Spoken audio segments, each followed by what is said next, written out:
Terus. Edis.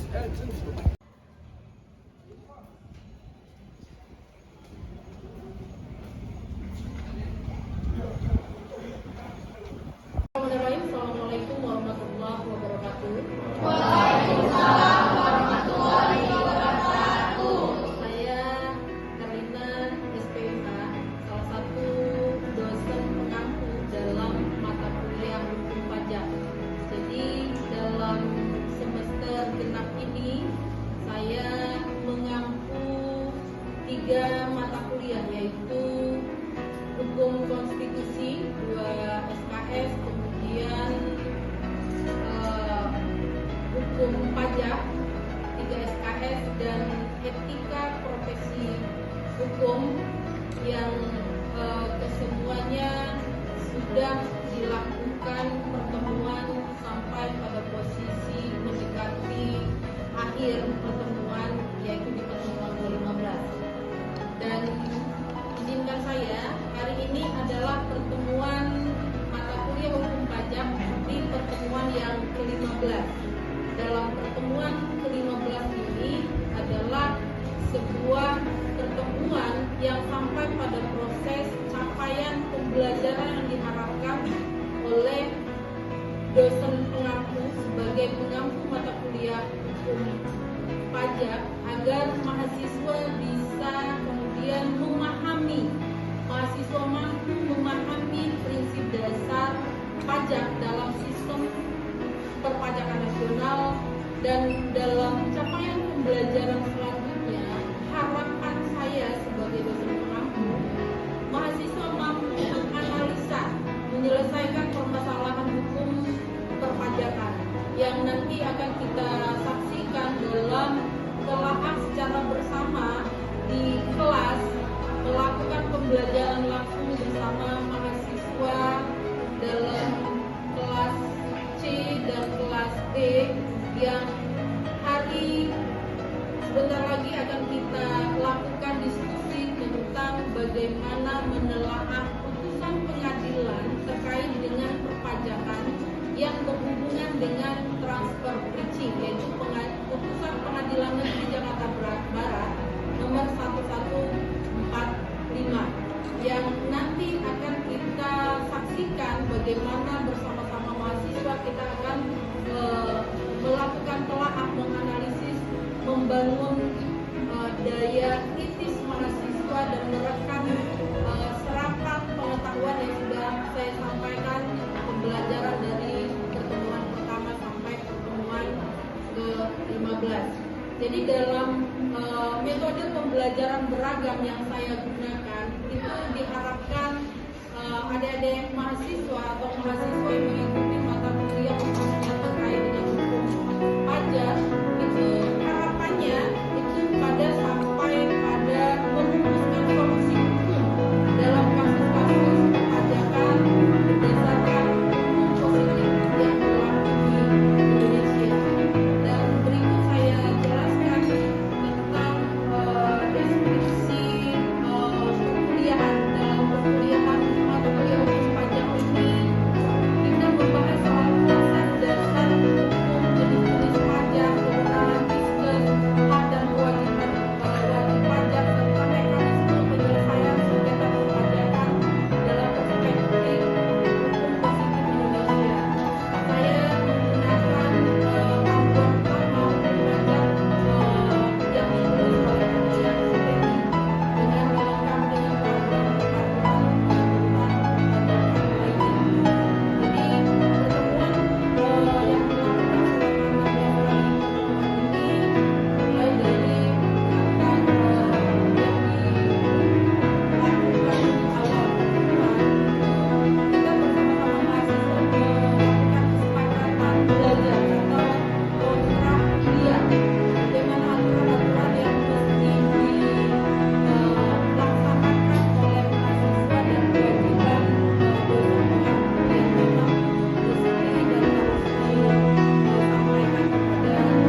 kasus perpajakan yang ada di Kabupaten Indramayu yang dibatalkan oleh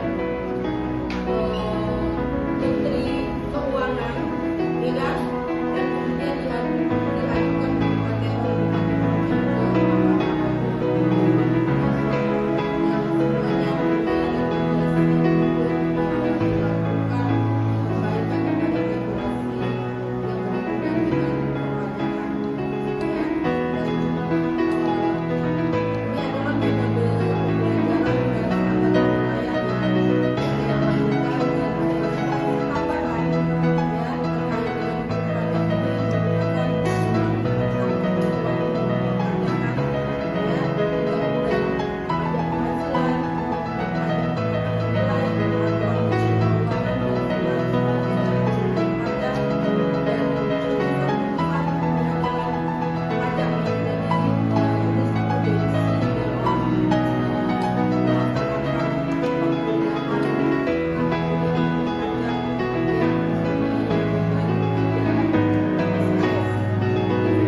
adik-adik mahasiswa yang mengikuti mata kuliah hukum pajak.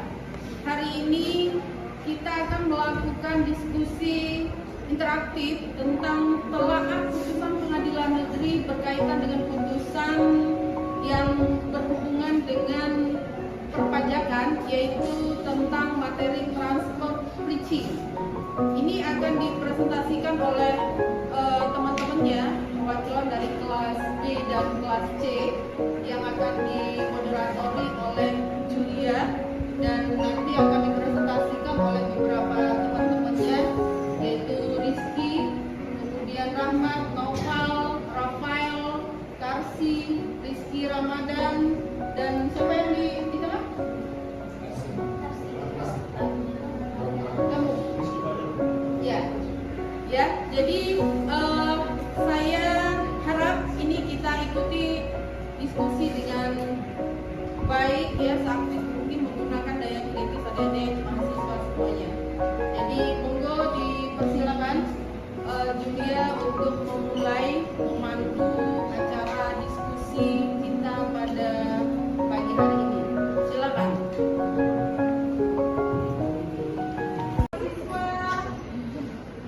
Yang mengikuti mata kuliah hukum pajak, hari ini kita akan melakukan diskusi interaktif tentang telaah putusan pengadilan negeri berkaitan dengan putusan yang berhubungan dengan perpajakan, yaitu tentang materi transfer preaching. Ini akan dipresentasikan oleh teman-temannya, perwakilan dari kelas B dan kelas C, yang akan dimoderatori oleh Julia, dan nanti akan dipresentasikan oleh beberapa teman-temannya, yaitu Rizky, kemudian Rahmat, Noval, Rafael, Karsi, Rizky Ramadan, dan siapa yang di tengah?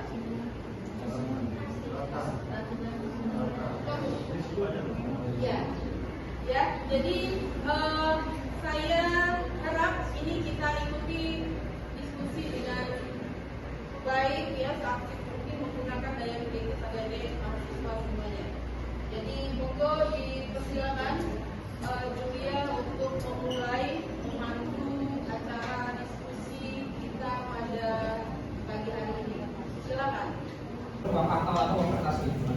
Contohnya itu kayak pemalsuan uang, terus uang yang dari luar negeri dibawa ke Indonesia itu dalam bentuk palsu, atau begitu pun sebaliknya gitu. Terima kasih.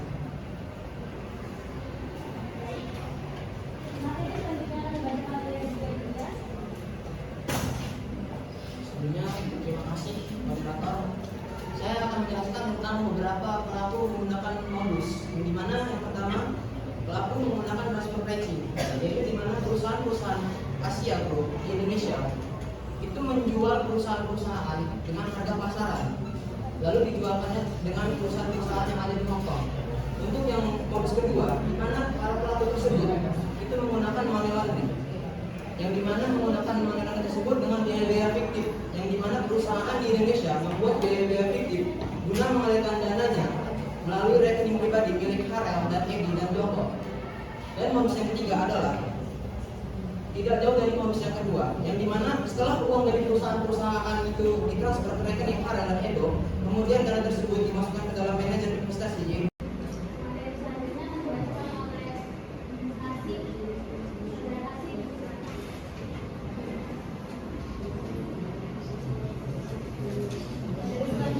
Berdasarkan literatur, cara-cara pencucian uang yang dapat diduga dilakukan oleh Asian Agri adalah sebagai berikut. Yang pertama itu menyembunyikan ke dalam struktur bisnis.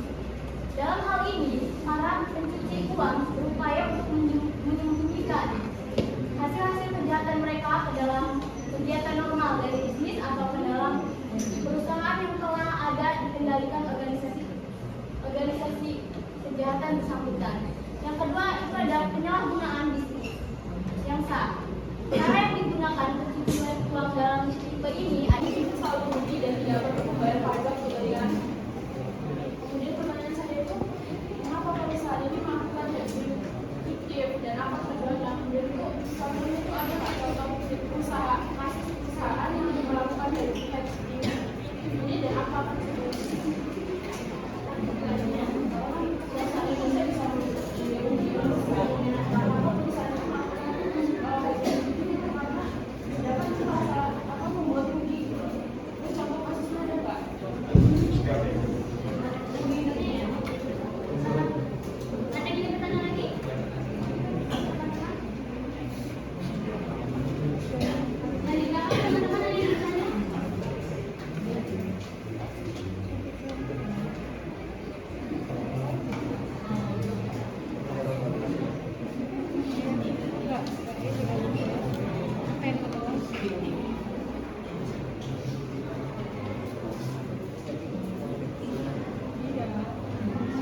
Saat ini melakukan hedging dan tujuan dan memberikan contohnya.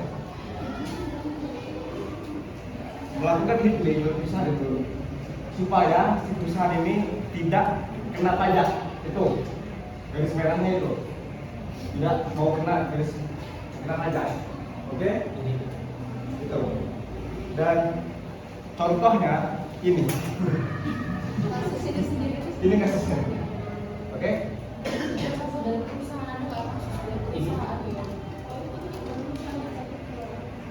Fitus ini dari perusahaan. Nah, kebetulan dia perusahaan, dia pakai dana dia buat gitu. Oke? Dijawab? Terima kasih. Mungkin ini dari saya sebagai moderator.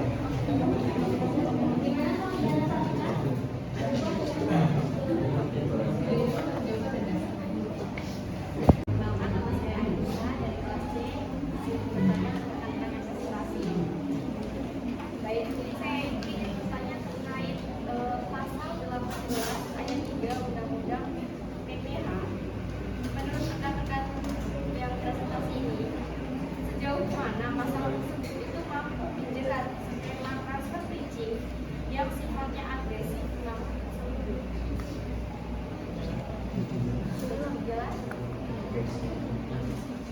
Terima kasih. Teman-teman ada yang ditanya lagi?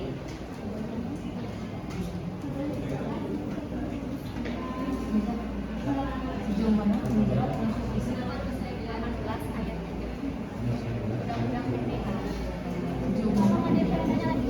Sejauh mana pasal tersebut jelas terima dari mana analisis antara Jadi ini teman-teman sekali kita tahu semua mohon insight-nya juga ya. Kita sudah cukup puas membahas soal teori-teori seperti apa sih transfer pricing itu sebenarnya. Dan teman-teman pun saya kira sudah cukup paham untuk memahami transfer pricing itu kira-kira seperti apa dan regulasinya seperti apa. Nah, jadi kita di sini coba ngelakuin sedikit riset kecil-kecilan ya. Dan kita teman-teman juga riset, saya juga riset. Jadi menurut teman-teman, ini kita bahas soal implikasinya. Apa pengaruh transfer pricing terhadap perang dagang yang terjadi antara Amerika dan China? Udah ketangkep ya? Nah, saya minta jawabannya jangan asal copy paste dari ChatGPT, karena kalau kalian riset dari ChatGPT kita mau diskusi nggak bisa. Menegaskan ini menurut kami kan? Iya, menurut kalian. Jadi kalau menurut kalian kan kalau misalnya memang saya nggak sepakat atau saya nggak setuju atau saya mau menambahkan masih bisa nyambung. Kalau dari ChatGPT ya saya mau ngomong ChatGPT. Terima kasih.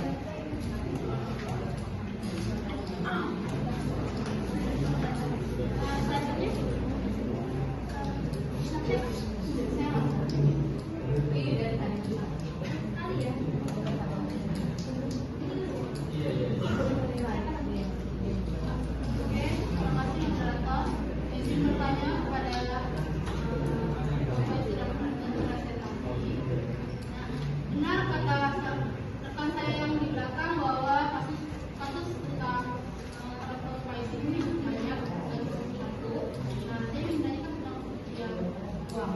Nah, terkait dalam persoalan pembuktian, itu kan pembuktiannya bahwa hakim itu mempertimbangkan alat bukti seperti elektronik, seperti transfer bank, email ataupun komunikasi digital lainnya dalam adanya kasus pencucian uang. Saya ingin bertanya, apakah alat bukti tersebut cukup untuk dinilai cukup kuat untuk membuktikan unsur pidana tersebut?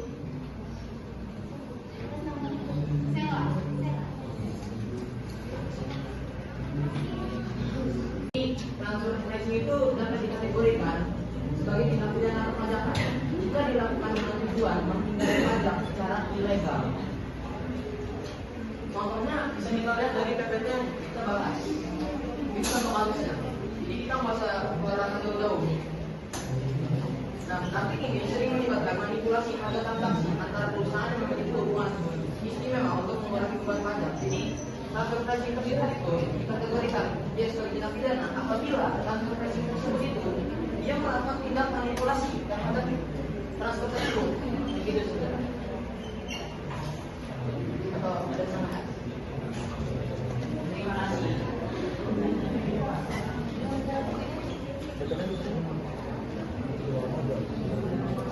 Jadi yang kedua itu mampu menggagalkan skema penjara pajak tersebut, di mana DJP dapat mengabaikan skema yang dibuat tujuan pajak terhadap transaksi ekonomi. Di sini sendiri poin kedua ini mencakup beberapa, yaitu adanya rekayasa transaksi pinjaman untuk menghindari pajak PPN dan penggunaan perusahaan cangkang sosial komplis. Dan yang ketiga itu transaksi terbukti tidak nyata secara ekonomi. Dan pasal ini yaitu dapat membatalkan manfaat pajak dan skema seperti selama DJP bisa membuktikan adanya rekayasa atau hubungan istimewa. Dan yaitu ada keterbatasan dalam skema yang lebih canggih, di mana meskipun kuat pada pasal 18 ayat 3 ini masih memiliki keterbatasan. Saya sebutkan yaitu pembuktian oleh DJP skema tersebut, apalagi jika skema dilakukan lintas negara dan berbagai. Kita biasa nyebut itu kayak pasal karet. Nah, jawabannya dia kita itu jawabannya benar-benar to the point. Jadi kalau transfer pricing itu peraturan yang kelemahannya di sini, itu yang harus dibenerin. Nah, di transfer pricing di Indonesia peraturannya masih kurang jelas di hubungan istimewanya. Nah, hubungan istimewanya itu harus diapakan. Itu to the point. Maksudnya gitu, mungkin ya. Benar. Benar. Ya. 98 sebenarnya masih kejadian sampai sekarang buktinya. Kalau ngomong reformasi ya. Karena reformasi itu dalam apa dulu nih yang direformasi? Apa sistem apanya? Yang direformasi itu apanya? Reformasi perpajakan. Perpajakannya. Perpajakannya. Perpajakan diapakan? Ya, contohnya yang gue bilang tadi itu kan. Apa namanya? Kewajaran harga. Tuh, yang reformasi. Wajar harganya. Wajar harga itu kan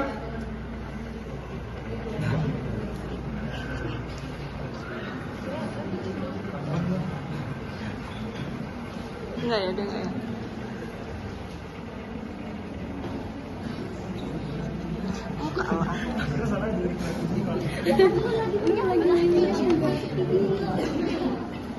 Ini mau untuk Kan kasus penggelapan dana pajak seperti ini kan di Indonesia sendiri itu kan nggak cuma satu kayak ini ya, cuma satu kasus doang. Dan sampai sekarang juga mungkin masih ada nih kasus yang ini yang belum ketahuan. Nah, apa sih faktor yang membuat para pengusaha ini berani melakukan tindakan itu, dan apakah ada hubungannya dengan pemerintah atau kerjasamanya? Ya, apa di Indonesia ini hukumnya juga masih terlalu lemah, jadi apa para pengusaha itu berani melakukan itu? Dan bagaimana solusi dari kalian untuk mencegah terjadinya kasus seperti ini lagi?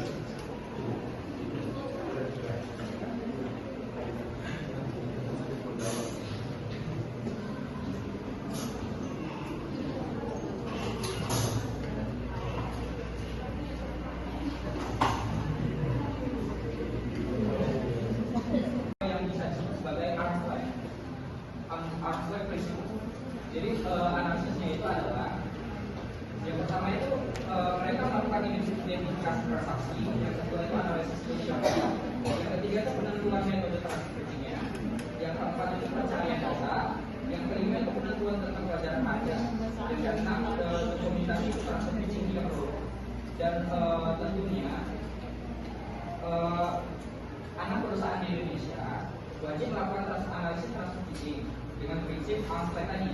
Itu karena untuk semua transaksi dengan anak perusahaan di luar negeri. Sudah jelas? Ya. bagaimana saudara dia?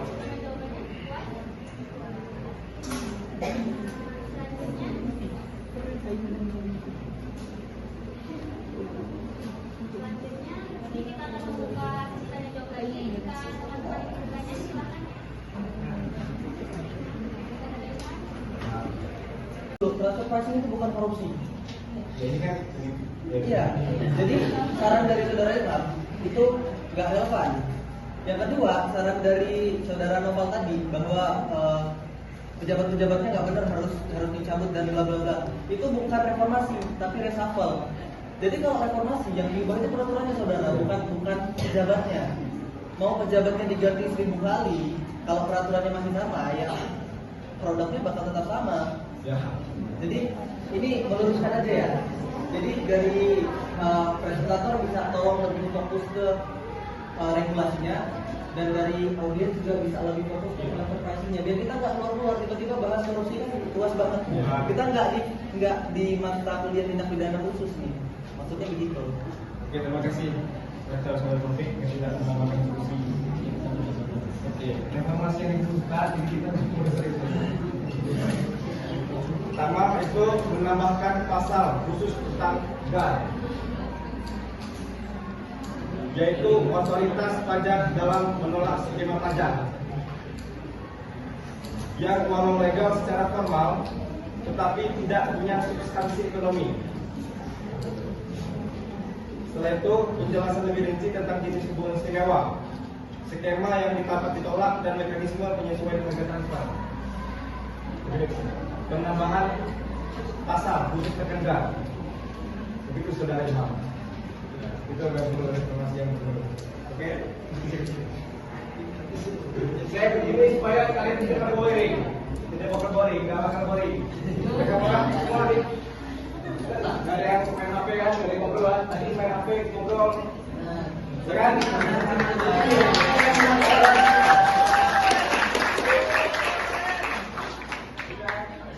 Sekian dari saya. Waktu sudah tepat, saya berikan ke moderator.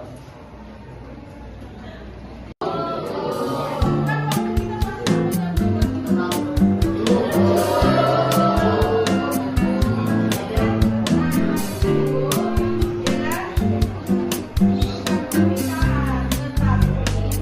saya, ada yang mau membuat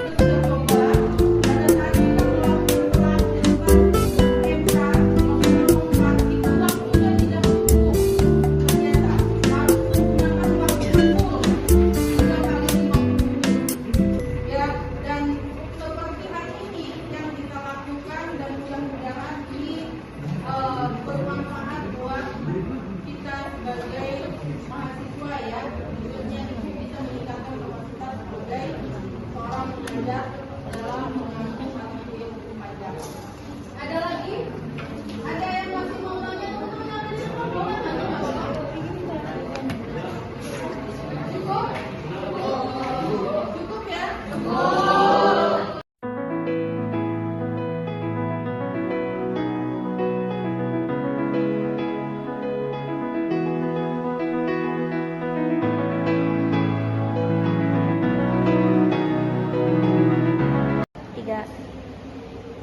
Baik, demikianlah rangkaian kegiatan pembelajaran yang kita lakukan bersama dengan mahasiswa langsung yang saya tampilkan dengan metode pembelajaran beragam. Ini dimaksudkan untuk memudahkan pada tujuan capaian pembelajaran CPL yang keempat, yaitu agar mahasiswa memang bisa memahami sampai pada posisi menganalisa bagaimana kemudian mereka bisa mengkritisi dan kemudian mereka betul-betul bisa memahami materi-materi yang disampaikan mulai dari pertemuan pertama sampai pertemuan ke-15 yang pada kegiatan hari ini kita dalam proses menyampaikan proses diskusi tentang telaah putusan Pengadilan Negeri Jakarta Barat nomor 1145 garing PID titik B garing 2007 garing Pengadilan Negeri Jakarta Barat dalam perkara transfer bridging perpajakan. Mudah-mudahan apa yang saya sampaikan dalam video ini akan berguna untuk insan akademisi dan para dosen di seluruh Indonesia yang sedang dalam mempersiapkan atau mencari contoh metode pembelajaran agar mudah dipahami oleh mahasiswa sebagai salah satu tujuan akhir dalam capaian pembelajaran menggunakan metode beragam yang saya lakukan yang sudah bisa dilihat tadi dalam proses pembelajaran dalam video ini. Terima kasih banyak, mudah-mudahan bermanfaat buat semua dan saya akhiri. Wassalamualaikum warahmatullahi wabarakatuh.